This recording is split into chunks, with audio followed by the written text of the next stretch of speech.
Well, it's the first away trip of the year and we're at Bramble Mere. Welcome to the Journeyman's Tales.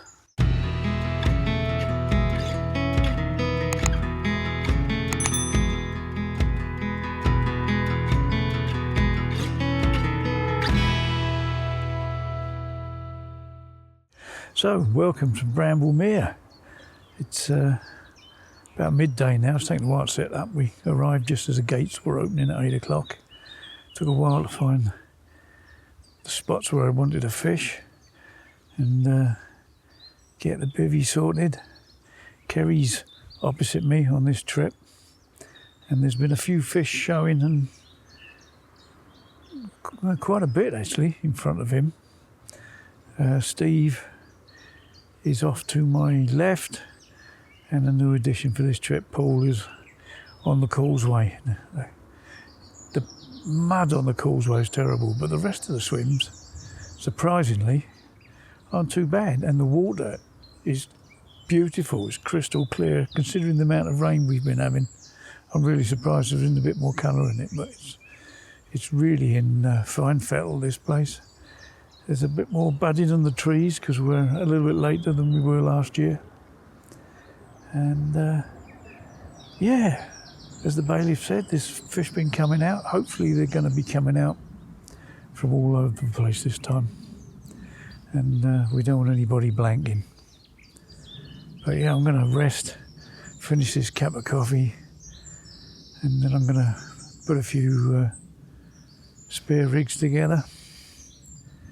And yeah, as soon as it kicks off, I'll get back to you. I'm looking for a mid-afternoon bite, certainly before it gets dark. You never know. You'd think with all that slicking going on, a bite was fairly inevitable, wouldn't you?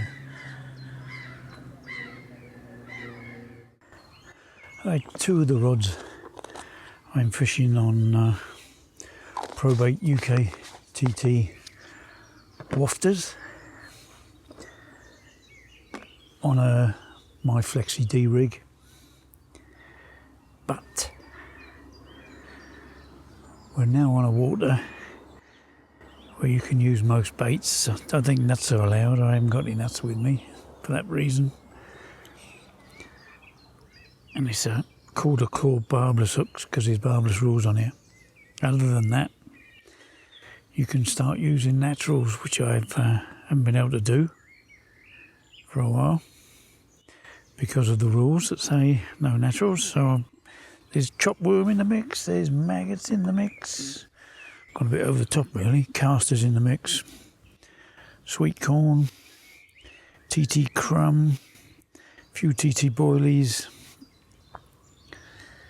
and a little bit of pellet, not a huge amount, but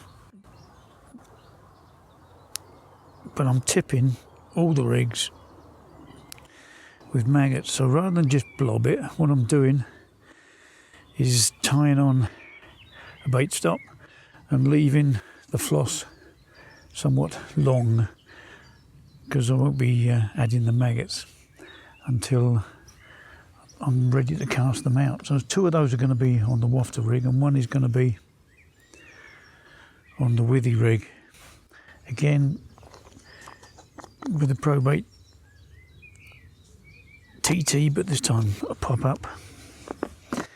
And I'm doing exactly the same process really. Leaving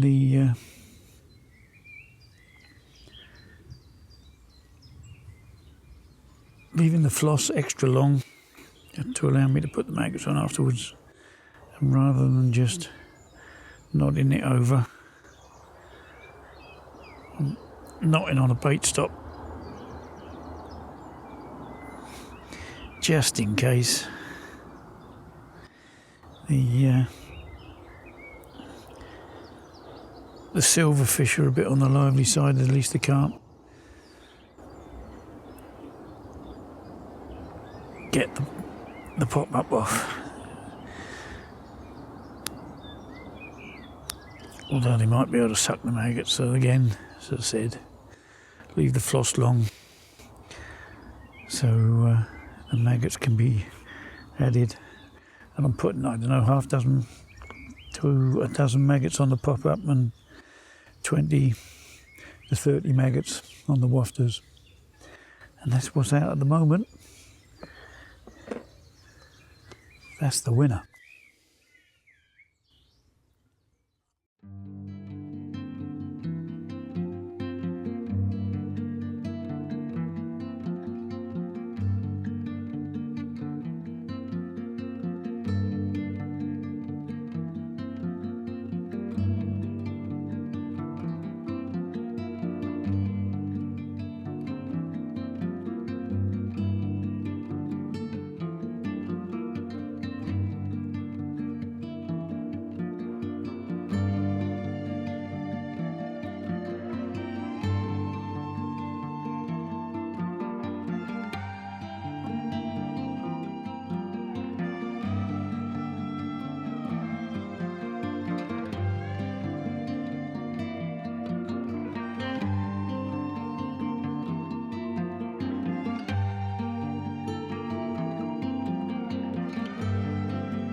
Here we go. So, the second fish of the night. 18 pounds and a couple of ounces on the middle rod, which is a wafter. Just as he stormed off, it absolutely tipped. Brilliant. It's just easing off a bit now, fortunately. If you're wondering where the other fish was, I'll tell you about it in the morning, but thrilled to get one on the bank, frankly.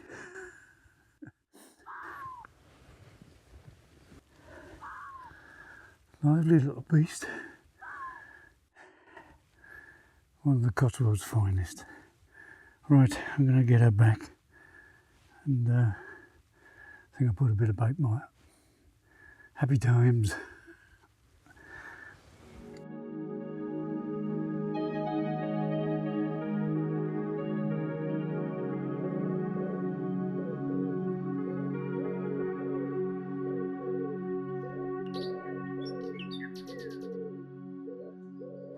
Good morning.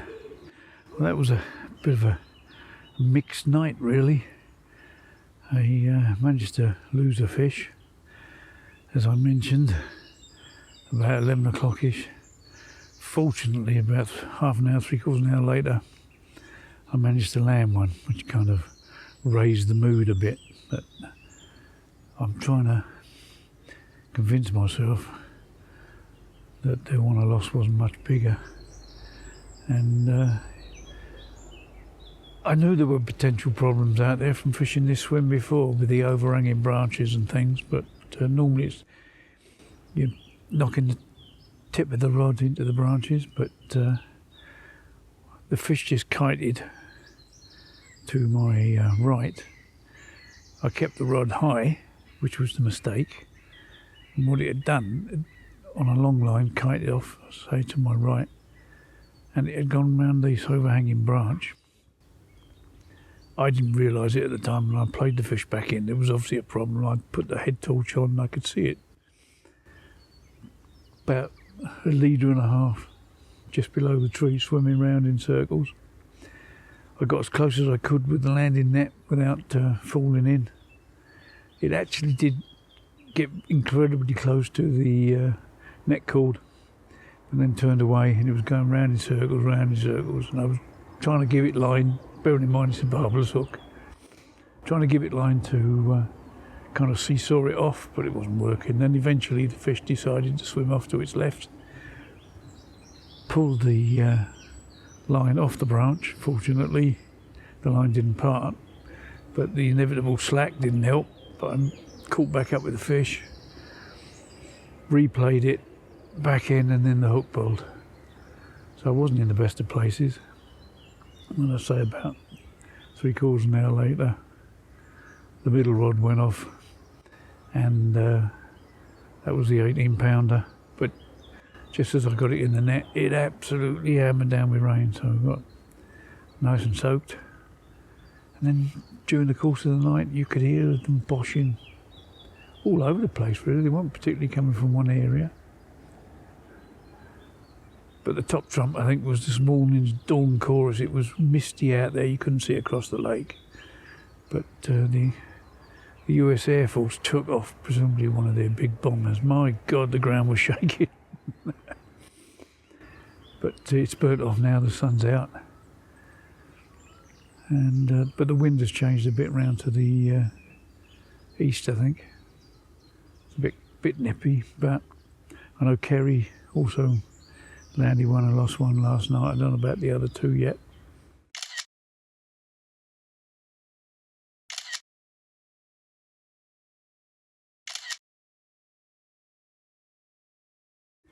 So the fish are coming out, they are showing, but with the amount of slicking going on yesterday evening, I would have thought there would have been a bit more activity, but the maggots on the pop-up, on the fish I lost, they looked as if they'd been probably sucked and chewed by silverfish, but the waft of maggots seemed perfectly fine, so I don't know what was causing all that slicking.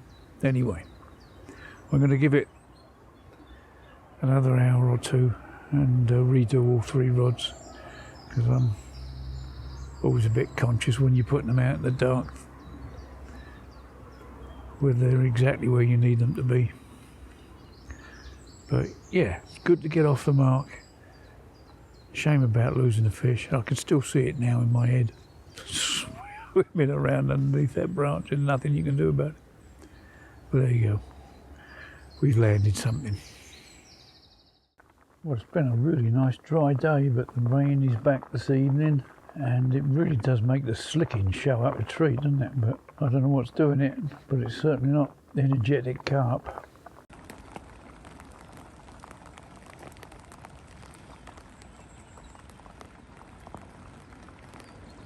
It's now Wednesday morning, and what a night that was.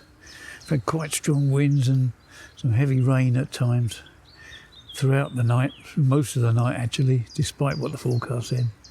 Blowing straight into the bivvy, and in amongst all that, the tench were well up for a feed. I had 3 tench in the end, but I was getting loads of ridiculous little runs and stuff in between it all. And yeah, I was getting a bit fed up with the mud and the rain in the end.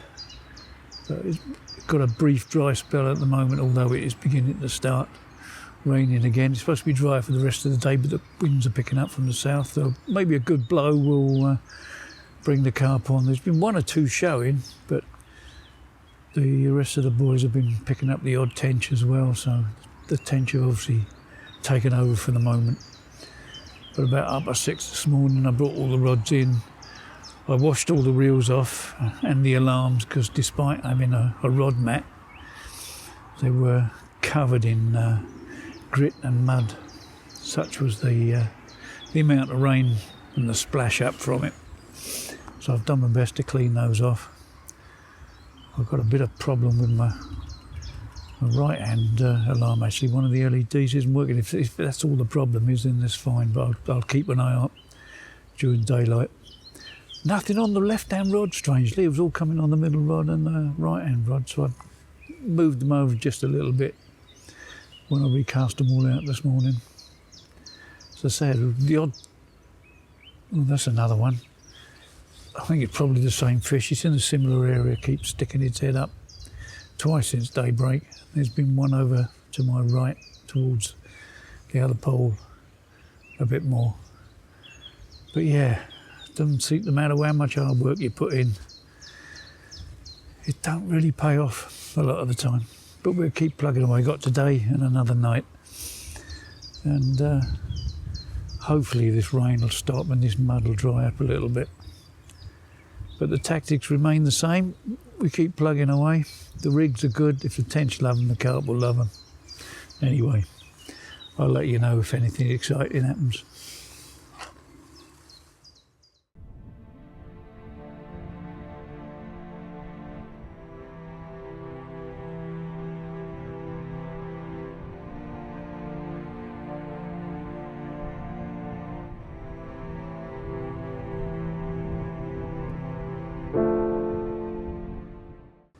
Well, it's been a long old day.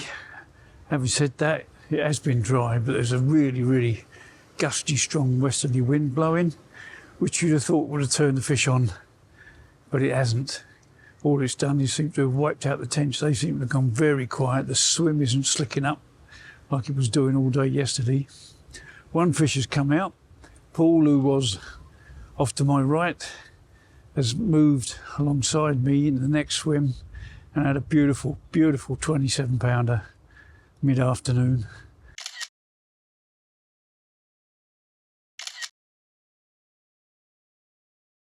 So they are about, one or two have shown, but so there's nothing slicking up on the swim.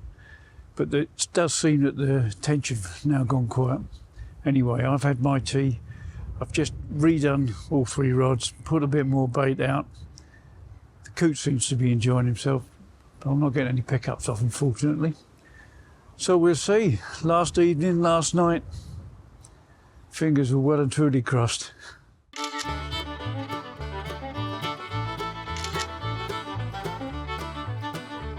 Last evening, tossing my golden balls into the abyss. All or nothing. Golden ball number 80.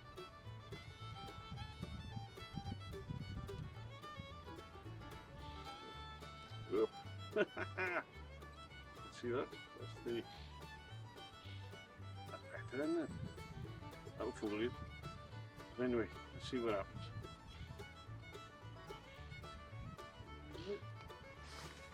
Oh.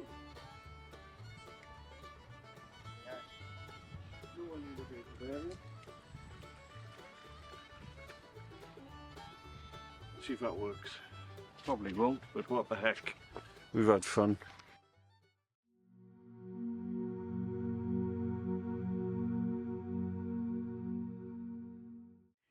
Right. Behave.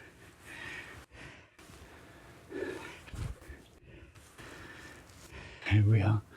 Just gone 8 o'clock. Didn't like it. Just gone 8 o'clock on the last evening.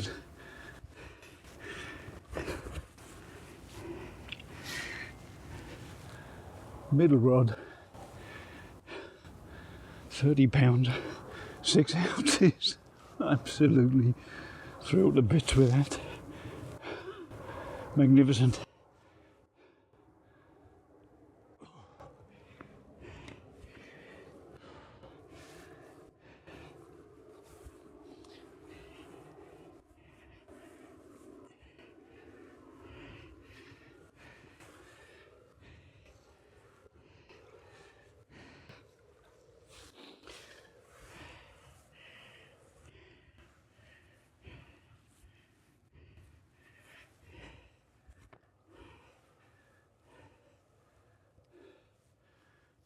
How about that? Thrilled a bit. Alright, let's get her back.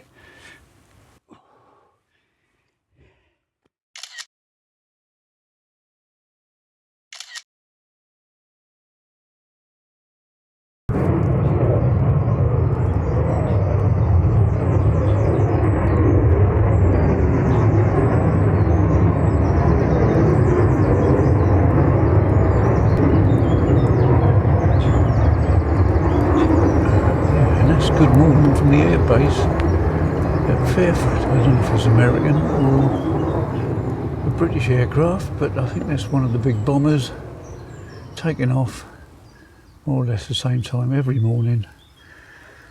And the ground is shaking. It's wonderful.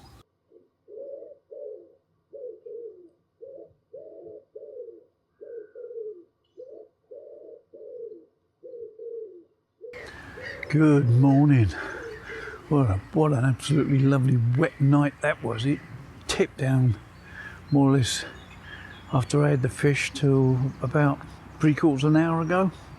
It was only supposed to be raining lightly, but that wasn't the case. We are now surrounded by massive puddles of water and mud. Super. Are we downhearted? Not after that 30. I mean, that really did cheer me up no end, I have to say. I was getting a bit down, but that has boosted morale hugely. Anyway, I'm going to start slowly packing away soon and get back on the motorway. So thanks for your company on this Journeyman's Tales, and I'll catch you all again soon. Cheers for now. Was that a fish topping?